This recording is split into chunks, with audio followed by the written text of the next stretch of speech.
for listening to Inside Real Estate with Kim McCarty. With over 20 years of experience, Kim McCarty specializes in the North Texas market and will guide you through the complicated world of real estate.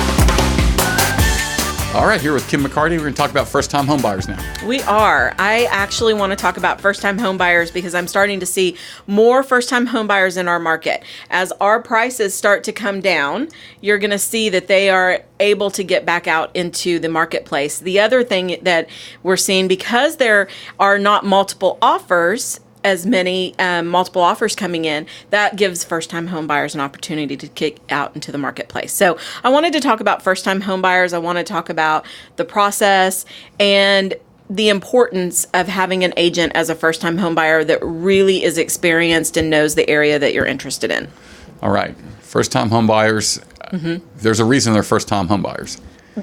Yes. Okay. Yes. You know what I'm finding is that first-time home buyers are ready to get out of the apartment scene. They're ready to kind of have some space. That's usually what most of them will tell me, is that we're ready for our own space. We're ready to get out of the apartment scene. So that's what most of the first-time home buyers are telling me. Typical age group? Mid-20s to early 30s. I think because of our millennials are our first-time home buyers right now, that, they're wanting more of that lock and leave it lifestyle. So we're not seeing as many millennials get into the marketplace right now, but those that I do see and in the marketplace are wanting more space, more of their own stuff, and the ability to kind of control their situation.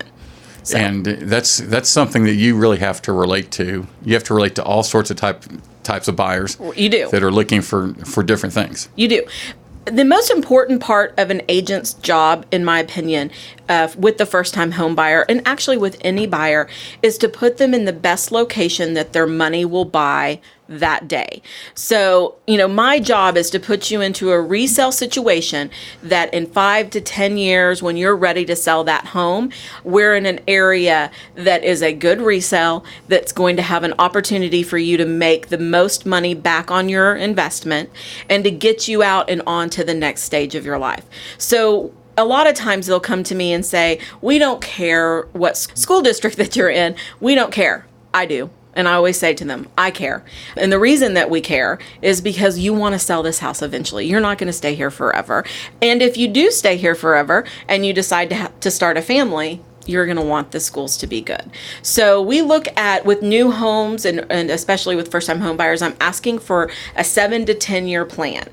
A 7 to 10 year plan, because most of them are putting very little money down. So they're starting out with a pretty big loan compared to where the value of the house is. So I'm asking for a 7 to 10 year plan in order for our market to potentially go down and then come back up, or for them to put some equity into their home loan. So 7 to 10 years is what I'm asking for on my new first-time home buyers. We've talked about this on previous episodes.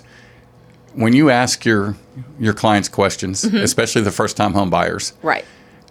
How many of them, what percentage do you think answer accurately? And what I mean is they actually know what they want. Well, the first-time home buyers, I think they don't necessarily know what they want because they haven't really gone out and looked at properties. And if they have, they've been through open houses. So they're seeing a lot of different houses in different areas. But when I sit down with first-time home buyers, I always have an initial meeting at my office. We don't go just willy-nilly looking at houses. We sit down, we talk about what they want or what they think they want. We talk about areas. And the most important part is we make sure they're qualified in order to buy the house. There's no reason for us to go looking at houses if we find out you can't even qualify because you have bad credit. So those are the initial steps that I go through is, what are your wants and needs? Where do you want to be? And and can you qualify for this house? Most of them, they all want the same thing. It's like 3 bedrooms, 2 baths. They don't really know what they want. They just know that they want more space. Yeah. So my job is really to come in and tell them, if I can push you just a little bit and we can get you a 4th bedroom for resale, that's going to be better. Or if we could find that 3 bedroom plus a study for resale, that's going to be better for us. So that's what I always am looking for, is how I can set them up for the best potential resale. Okay, and I'm kind of gathering that a lot of first-time home buyers, including myself, didn't care too much about the resale. They didn't. No one does. That's what I think is really important. And the job of a real estate agent is to come in and really, that's my job, put you in the best resale position.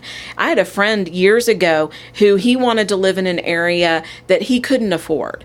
And I said, you can't afford this area. We need to stop looking at this. You can't afford it. There aren't houses that fit the criteria that A, you need, and B, that you can afford. My job is to make sure I put you where you can afford so that you can sell this when you're ready to sell it.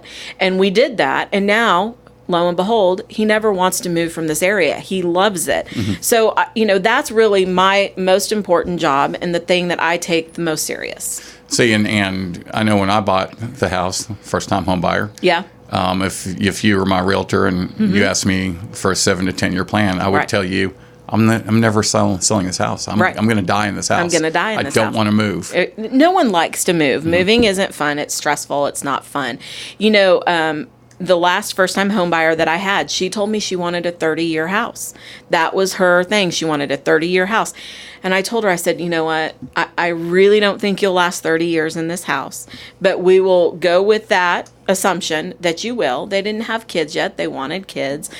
I think that she will find the house that she's going to outgrow it pretty quickly. But here's the great thing. We put her in a great neighborhood on a cul-de-sac street.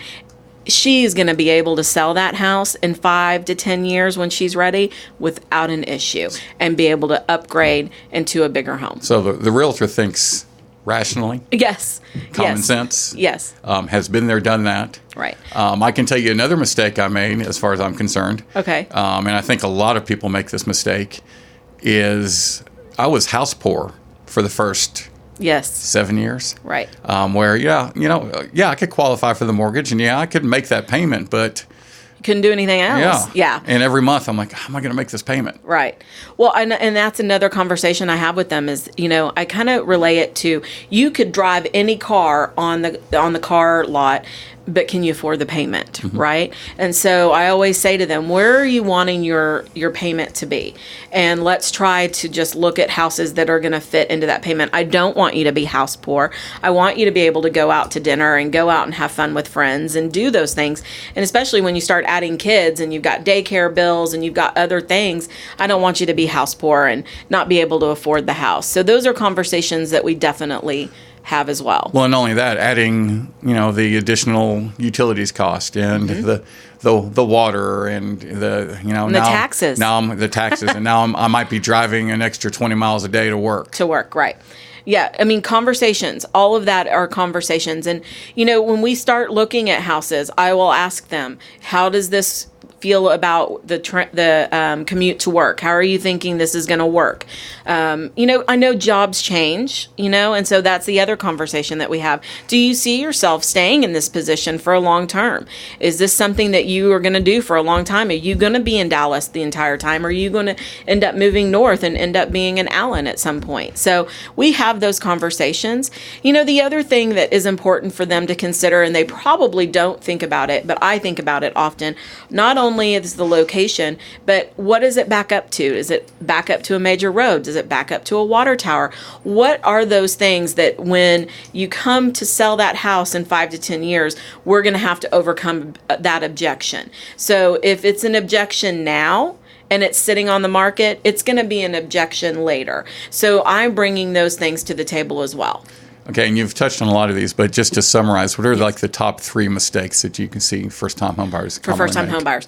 Going out and looking at properties that they can't afford. That'd be first. Second, not caring or thinking they don't care about the area and the school district.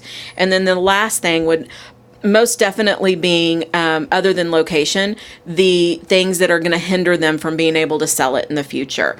So those are, some things I look at. Masters upstairs. That can be a big hindrance when you go to sell. What's that? Because a lot of people are wanting some separation from their kids. So if you have a 2-story house and you've got the master upstairs instead of the master downstairs, it can slow down your resale process. So those are the conversations that I like to have with them. When we start looking at 2 stories and the master are upstairs, I tell them, hey, listen, I know that this isn't a big deal for you today, but when you have children, it might become a bigger issue. A, or B, when you try to sell it, people will say, the master's upstairs. So it does take a little bit of a discount off the total price of the house. Okay, and we can cut this out if it's just a crazy question. Okay. Because I'll tell you a mistake that I made that I didn't know that I made that mistake until I saw another house about 12 years after I bought this one. Right.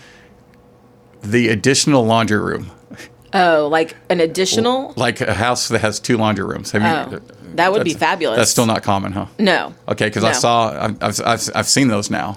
Okay, well, a lot of multi-generational families are living together now. And so, yes, we're starting to see the shift where you're having 2 kitchens.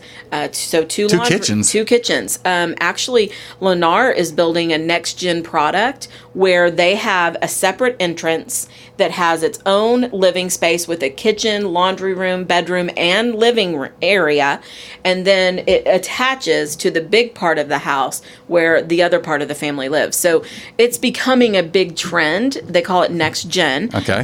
So it's becoming a big trend. But Lennar, I think, is who built your house as well. Yes. And so that, obviously, they were ahead of the trend, and they went ahead and did 2 laundry rooms. I would love 2 laundry rooms. I think that's just genius. Yeah. Absolutely. Or at least a bigger laundry room than what I have. Okay, So, we yeah. need to do a separate podcast on that next gen. Okay. Also, because I call that the Airbnb house. You could rent that out. Yeah, you could. But it is very cool. It's very cool. All right. If you have questions on first-time home buying, please give us a call at 214-662-9308. Thanks for listening. Please be sure to share this episode with your family and friends. If you'd like more information about Kim, just go over to her website, themccartygrouprealtors.com, or give her a call at 214-662-9308.